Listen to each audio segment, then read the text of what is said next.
Welcome to another night in the NBA.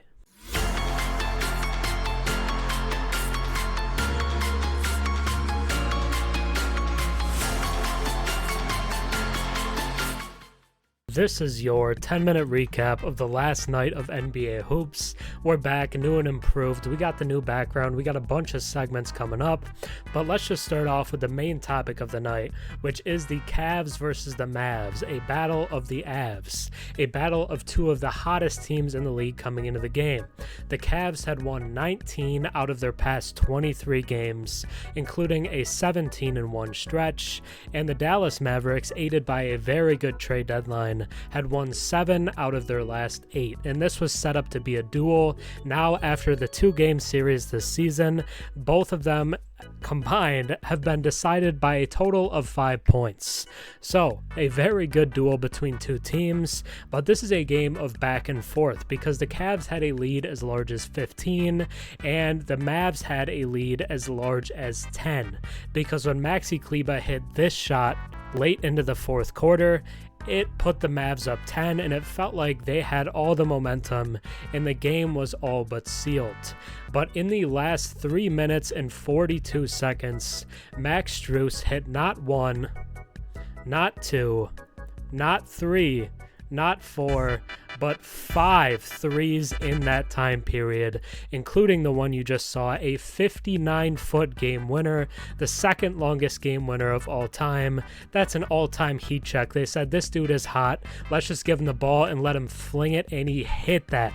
And it was brutal for the Mavs as it came as PJ Washington had just laid in a layup, dunk, whatever you want to call it, that felt like won the Mavs the game, and then they get their hearts broken by a near 60-footer by Max Strus. The only shot that was longer in league history on a game winner is this 61-foot game winner by Devontae Graham. But both shots are incredible. You want to say which one is crazier? I don't know. It's up to you. But this one comes with 4 made threes within basically 3 minutes before it, because Max Strus is on an all-time heater. He won the Cavs this game and makes it 20 out of 24 for Cleveland, who looks to lock up this number 2 seed in the Eastern Conference, and a tough loss for Dallas in a game that they really needed, a game where Luka Doncic played really well. The Mavs got 45, 14, and 9 from Luka Doncic in this game on nearly 60% shooting. It was a truly masterful performance from Luka Doncic, and one where you think it should win the team the game, especially when you consider the 30 points by Kyrie Irving, as well as 11 from PJ Washington, with what many people thought might have been the game winner on that layup at the end. Both teams as a whole shoot over 50% from the field, and both shoot over 42% from 3.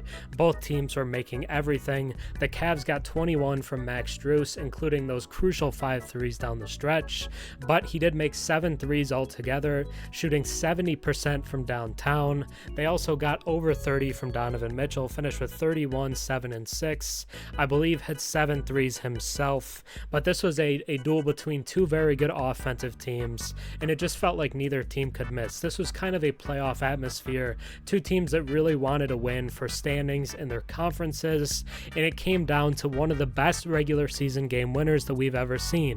You could argue it is the best. There's a real argument for that, and Max Strus just hit that, and it was unbelievable.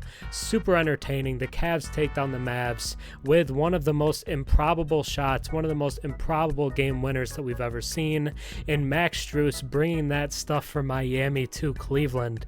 Despite not shooting great for the season as a whole, he was fantastic in this game, and for the season, his spacing makes a huge difference for Cleveland, and it's going to mean a lot as they go down the stretch of the season and head into the playoffs, because the spacing that they're getting from Max Strus, from Georges Niang, makes them much more dangerous than they were last season.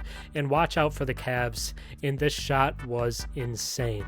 So, in other action from around the NBA, we did have 10 other games, and we had a bunch of fun stuff. It was a cool night of NBA hoops, and let's just talk about each game a little bit, because we started off with the Warriors versus the Wizards, the first time that Jordan Poole would face Draymond Green as a member of the other team, and people were excited. However, I wouldn't say either player played great.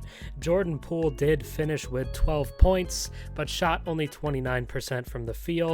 Draymond was fine, pretty much his typical self, 6, 8, and 8, but Steph Curry finishes with 18 points on 29% shooting as well.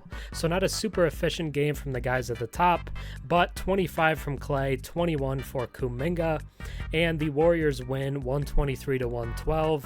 Tyus Jones did finish with 17 assists in this game for Washington.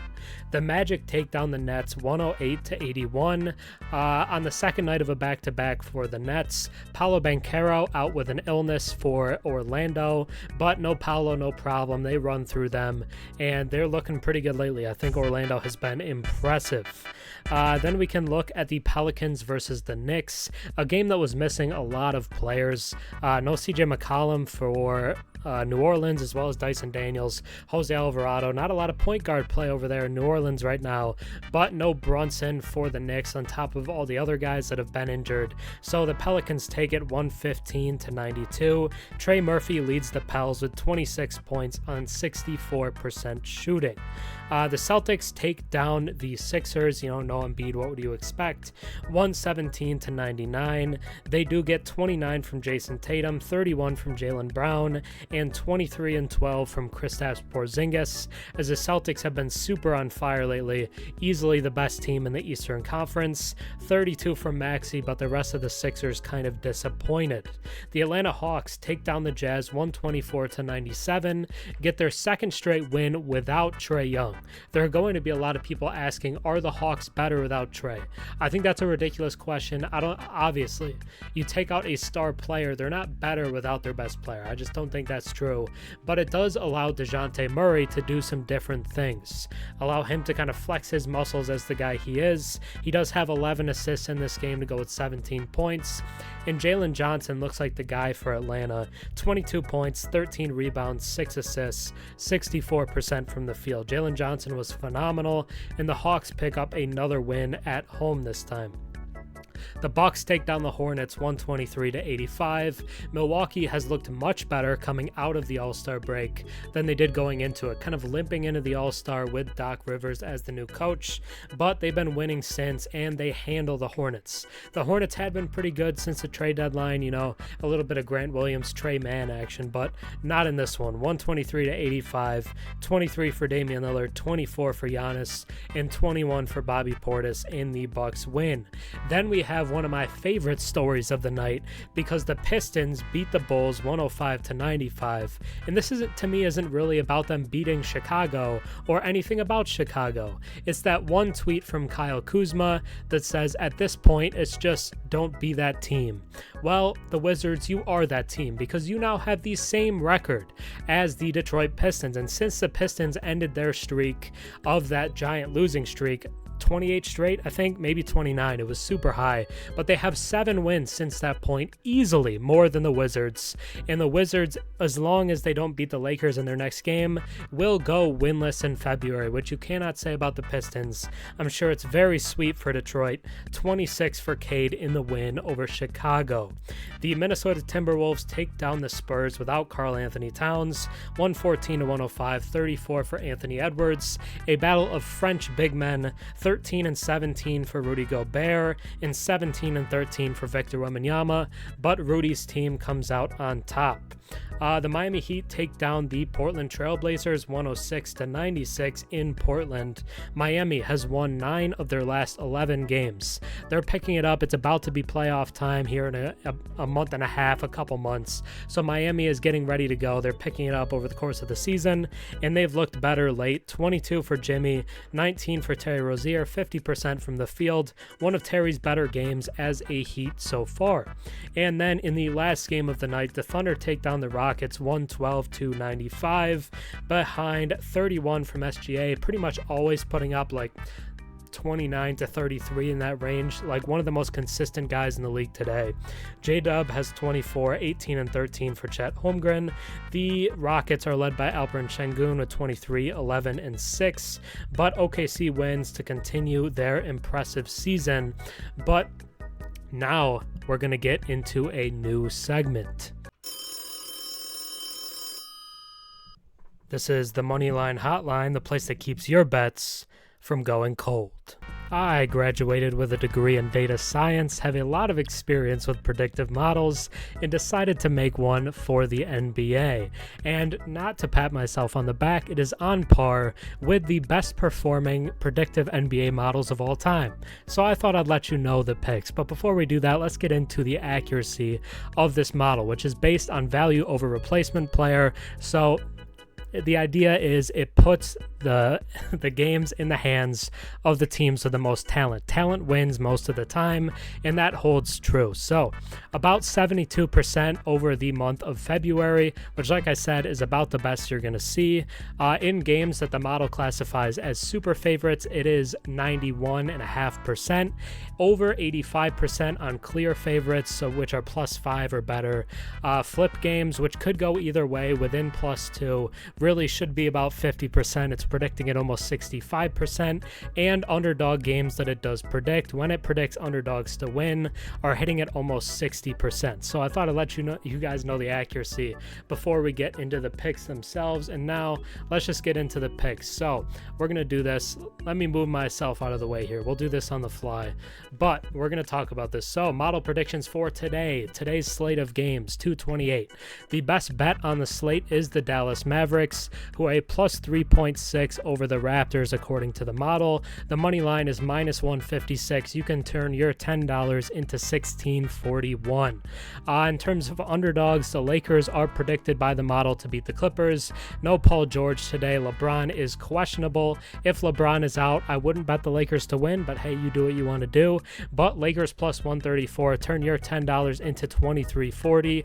The Pelicans are +0.8 over the Pacers, a flip game. Both of these are flip games, but predicted underdog wins. They are favored to lose if CJ McCollum is out, so keep an eye on McCollum, but if he plays, you could turn your $10 into almost 30. Really good underdog value bet there. And if you're looking at a parlay, 4 teams that aren't flip games, so all above flip, shouldn't really go either way, should be clear favorites. T-Wolves, Mavs, Nuggets, and Cavs to all win. You get a +273, and you could turn your $10 there into $37.35. But this segment is currently sponsored by no one. These are the odds at time of recording.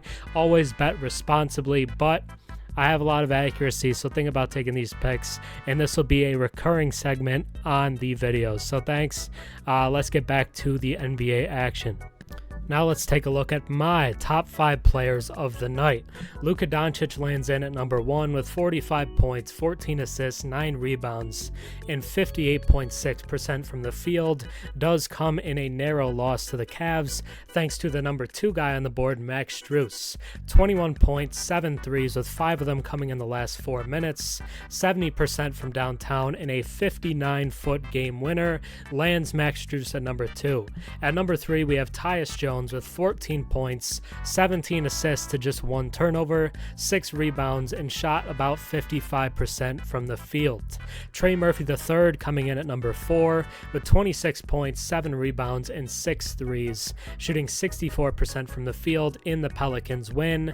And then rounding out the top 5 is Donovan Mitchell with 31 points, 7 rebounds, 6 assists, and 7 made threes. But in terms of the top play of the day, you already know what it is, but let's show it here again.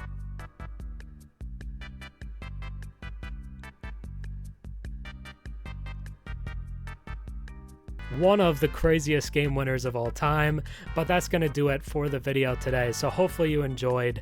This is another night in the NBA. Thanks for watching the recap. The feedback was great. Make sure to drop your questions. I'll put a community post up tomorrow, and you could be featured in the next video with your question. But thanks for watching. Think about subscribing. Have a good one, guys. This is great. Awesome. Love doing it. Another night in the NBA.